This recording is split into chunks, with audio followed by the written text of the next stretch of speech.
Guns and Targets. By a player for the players. Bonjour à tous et bienvenue dans cette nouvelle vidéo review.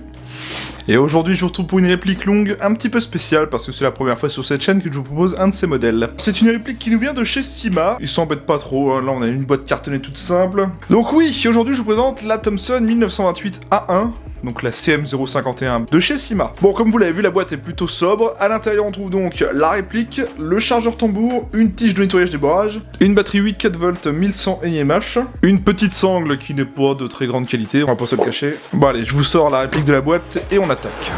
Et voici donc la réplique du jour, la CM051 de chez Syma. Plus ou moins une Thompson 1928 A1, tout simplement. Allez, je vous la pose là et je vous parle de l'arme réelle tout de suite. Le Thompson est un pistolet mitrailleur américain créé par John T. Thompson et utilisé par les Alliés pendant la Seconde Guerre mondiale. Il est chambré pour la cartouche 45 ACP, il dispose d'une mode de tir semi-automatique ou automatique. Les Thompson M1921 et M1928 font exception parmi les pistolets mitrailleurs contemporains à culasse non verrouillée. Pour retarder le recul de la culasse, ils sont munis d'un système d'amplification d'inertie du recul. En plus, la culasse est freinée par frottement. La culasse est composée de deux parties, la tête et la masse additionnelle, reliées par un amplificateur d'inertie sous forme d'un H en bronze. Le Thompson tire à culasse ouverte. Après le départ, du coup, la tête de culasse en reculant actionne l'amplificateur qui accélère vers l'arrière la masse additionnelle. Après une course réduite permettant la chute de la pression des gaz, l'amplificateur est libéré, ce qui permet le mouvement en arrière de la culasse et le rechargement de l'arme. Les modèles simplifiés M1 et M1A1 sont construits à partir de 1942 et ils ont une culasse non calée et fonctionnent sans problème. Ils sont reconnaissables au levier de chargement latéral. Le Thompson usiné était une arme de bonne qualité mais chère à produire, relativement lourde. Syma est un acteur majeur des marques bon marché de répliques et d'accessoires Airsoft. Tout d'abord spécialisé dans divers modèles d'AK qui représentent encore une majorité de leur catalogue, Syma s'est diversifié avec les répliques de M4, MP5, M14 ou encore G36. Le tout avec un rapport qualité-prix quasiment abattable. Ici Syma nous propose donc la réplique du CM051, une réplique de la Thompson M1928A1 AEG fabriquée en alliage et plastique reproduction bois. Elle est livrée avec son chargeur tambour de 450 billets cap, une batterie 8,4V NiMH et une tige de nettoyage des bourrages. Voilà pour l'arme et la réplique.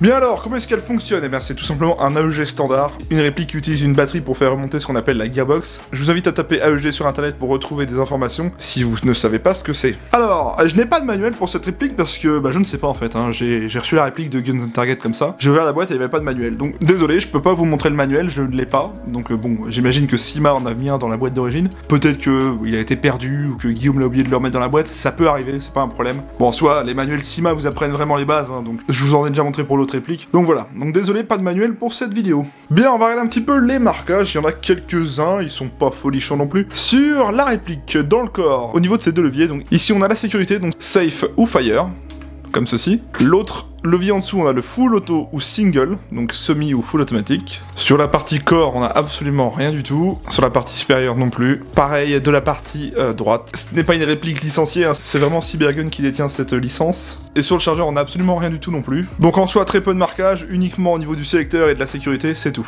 Bon alors, au niveau des contrôles, c'est la première fois que je vous présente un Thompson. C'est pas compliqué du tout, il y a quelques petites choses à voir. On va commencer par tout ce qui est sécurité, comme je vous l'ai montré tout à l'heure. La sécurité se manipule avec l'un des deux leviers, donc à savoir celui-ci. Dans cette position, nous sommes en safe et ça bloque la queue détente. Si on bascule ce levier de l'autre côté à l'inverse, on déverrouille la sécurité et on peut actionner la queue détente. Le levier juste devant, lui, va actionner le sélecteur de tir, donc complètement à droite, nous sommes en semi. À l'inverse, on passe en full. Le grand levier qui arrive ici au niveau de mon pouce, c'est le levier éjecteur de chargeur, donc pour ce faire, on l'actionne, on le pousse, et voilà, on pourra déverrouiller le chargeur. Donc les parties bois de la réplique, elles sont faites en plastique imitation bois, ce n'est pas du vrai bois, hein, voilà, faut le savoir, donc la crosse, la poignée pistolet et la poignée avant. Ce n'est pas une crosse réglable. On a un petit attache-sangle en métal sur cette même crosse, juste ici, là. Notez d'ailleurs que c'est le seul attache-sangle de la réplique. Au niveau des organes de visée, on a un organe de visée fixe arrière, un organe de visée fixe avant, type Thompson, hein, voilà. Le levier d'armement est fonctionnel, il est complètement factice, mais on peut au moins le manipuler, voilà. Donc d'ailleurs, parlons de ce levier d'armement. Il s'agit bien d'une Thompson M1928A1, et ce levier d'armement était à la base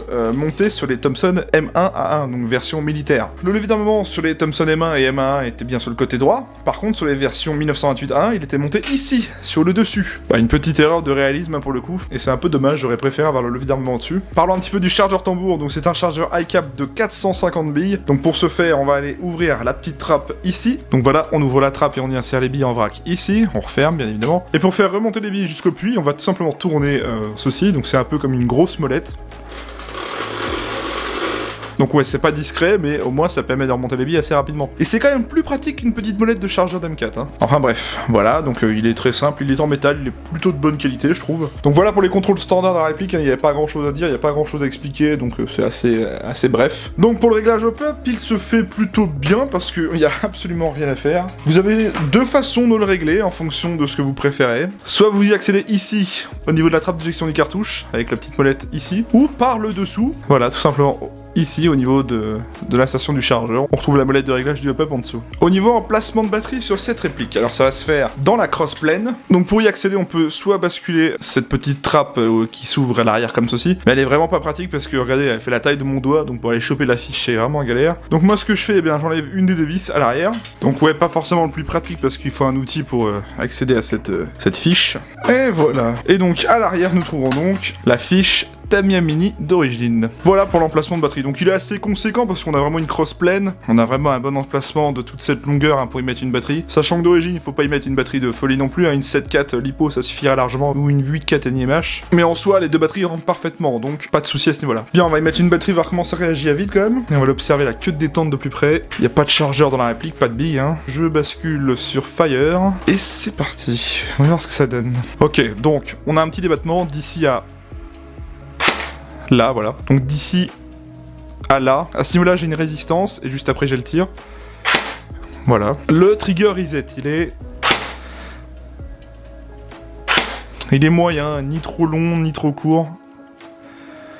On l'entend pas en fait en vidéo, mais on l'entend vraiment à l'oreille nue. En fait, il est même pas audible, hein, ce trigger reset. Je le sens surtout au niveau du doigt que le trigger reset est fait, mais pas à l'oreille en fait. Bon, qu'est-ce que ça vaut en réactivité d'origine ? On sent qu'on est sur de l'ancienne génération d'AEG, donc faut pas y aller comme un bœuf non plus d'origine. Je sais pas si ça s'upgrade vraiment très bien comme réplique, c'est une Gearbox V6, c'est propriétaire. Bon, je pense qu'en soi on peut jouer avec d'origine, hein, surtout que le hop-up est pas dégueu, pour avoir essayé avant. Mais voilà, on sent qu'il faut pas y aller comme un ouf non plus sur la queue de détente. Mais voilà, après on en a pour son argent, la réplique n'est vraiment pas chère non plus, et bon, c'est un peu ce pourquoi on lui demande. Hein. Bon alors passons en full, voir un petit peu la cadence.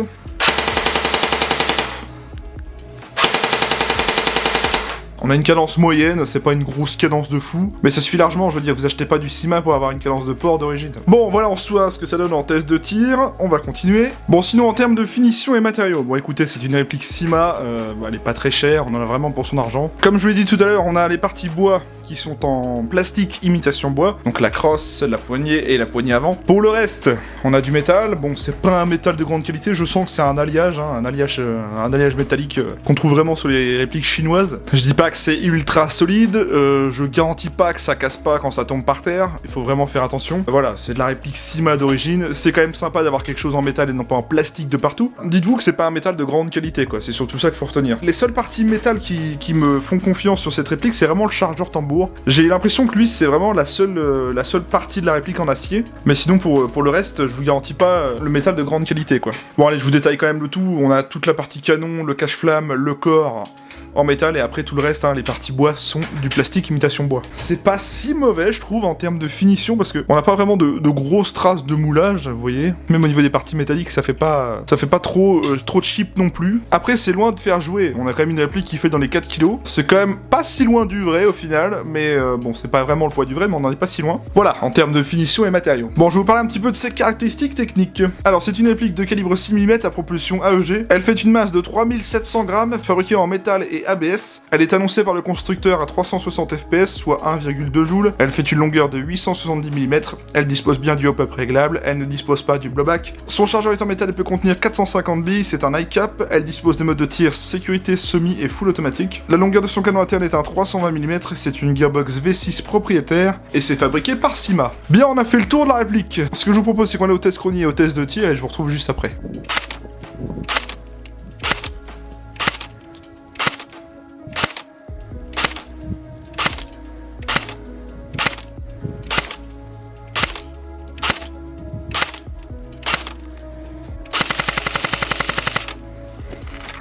« 11 billes secondes.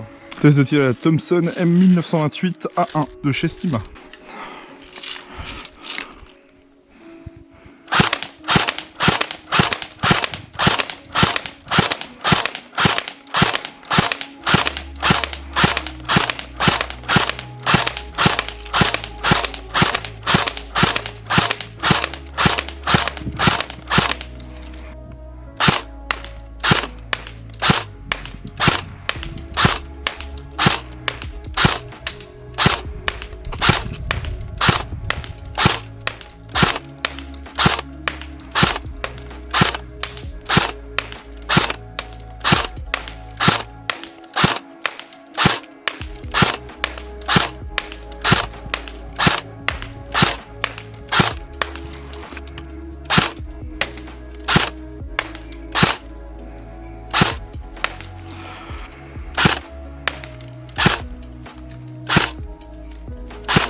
Bon, je ressors du test de tir. Alors, que vous dire sur cette réplique? Bon, c'est du CIMA, on en a vraiment pour son argent. Certes, ce n'est pas très cher, on va voir ça après. En soi, les perfs de tir sont pas vilaines du tout. En termes de hop-up, ben, à une trentaine de mètres, je galère pas vraiment à toucher ma cible. C'est un AEG, hein, donc ça reste assez régulier quand même. Le hop-up, il se dérègle pas tout seul. Le joint hop-up d'origine fait dans l'ensemble plutôt bien son boulot, là. Donc j'étais à la 0.25, ça le fait plutôt bien.